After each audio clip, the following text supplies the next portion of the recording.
Ben, il s'y passe des rencontres hebdomadaires, il y a des cours de langue arménienne, il y a une bibliothèque, il y a une chorale, il y a des activités de détente comme un club de marche, un club des seniors, la possibilité aussi, grâce à un relais d'antenne qu'on a installé à une quinzaine de kilomètres de Vienne et qu'on finance chaque année, de pouvoir écouter en permanence Radio Arménie, 24 heures sur 24, 7 jours sur 7.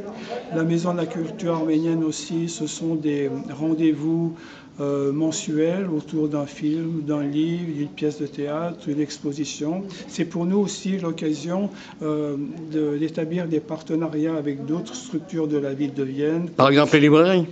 Par exemple, les librairies, je reviendrai si vous voulez plus en détail là-dessus. Les librairies, vous avez raison, le cinéma, les amphis, le théâtre François Ponsard. Voilà. Pendant 2 années aussi, on a eu une très belle collaboration avec la section viennoise de l'UPOP.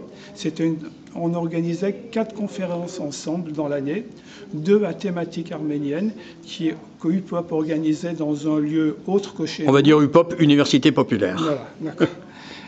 Et nous, Maison de la Culture arménienne, on accueillait 2 conférences de l'UPOP.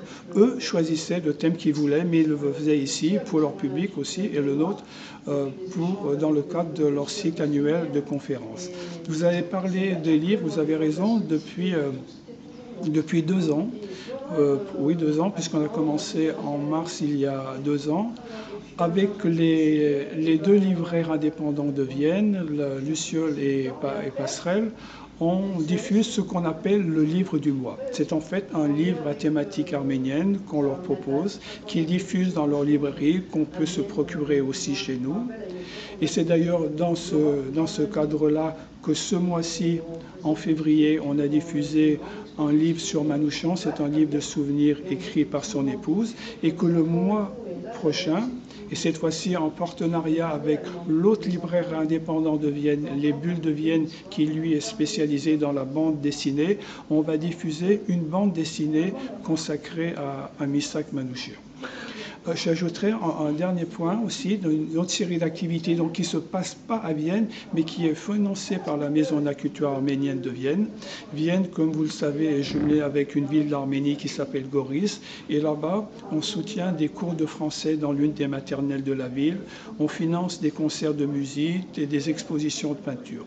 Et enfin, lorsque le Karabakh existait, que les Arméniens appellent Artsakh, existait encore, on a pendant plusieurs années financé des associations qui fonctionnaient dans la ville qui avait signé une charte d'amitié avec Vienne qui s'appelle Atrout.